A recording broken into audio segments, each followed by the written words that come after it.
আছি কমলাপুর রেল স্টেশনের 7 নম্বর প্ল্যাটফর্মে।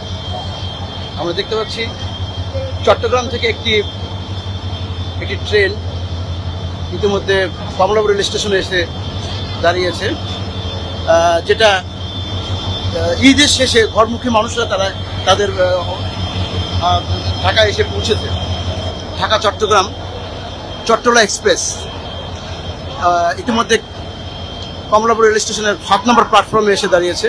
দর্শক বলছিলাম যে আসলে ঈদের আনন্দ ভাগাভাগি করার জন্য তারা ইতিমধ্যে ঢাকা ছেড়ে যাচ্ছে চট্টগ্রামের উদ্দেশ্যে। দর্শক আসলে যে ছোট বাচ্চাদেরকে নিয়ে যে ঈদের যে আনন্দ, যে ঈদের যে মানে আনন্দের যে বহিঃপ্রকাশ, সেটা কিন্তু আসলে এখনো শেষ হয় নাই। সেক্ষেত্রে আসলে আত্মীয় স্বজনদের সাথে যাচ্ছে। আমি এখন ঢুকছি ট্রেনের ঠিক ভিতরে ঢুকছি, যেখানে দেখাচ্ছি যে আসলে যে গরম, যে ভিতরে যে গরম এবং যে ফ্যানগুলো চালু করার কথা ছিল, সেগুলো একটা ফ্যানও দেখছি না যে কোনো প্রকার ফ্যান চালাবে। যাত্রীরা আসলে যে গরমে যে দুর্ভোগের শিকার হচ্ছে, সেটা যদি আপনাদেরকে একটু দেখাই। হয়তো এখানে অনেক বাচ্চারা আছেন, অনেক শিশু বাচ্চারা আছেন যারা এই গরমকে সহ্য করতে পারতেছে না। কোথায় যাচ্ছ? তোমার গরম লাগে না? কেমন গরম লাগছে তোমার কাছে? অনেক গরম। ঈদ করতে যাচ্ছ?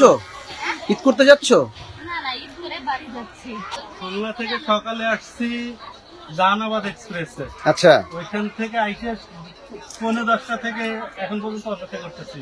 ট্রেন তো অলরেডি লেট 1 ঘন্টা। তোমার গরম লাগছে না? গরম লাগে না? আরেকটি রেলের কামরায় যাচ্ছি।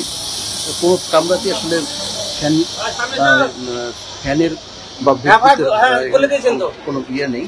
গরমে অতিষ্ঠ হয়ে আসলে যে যারা দেখছি আমরা হাত পাখা দিয়ে আসলে বাতাস করছেন।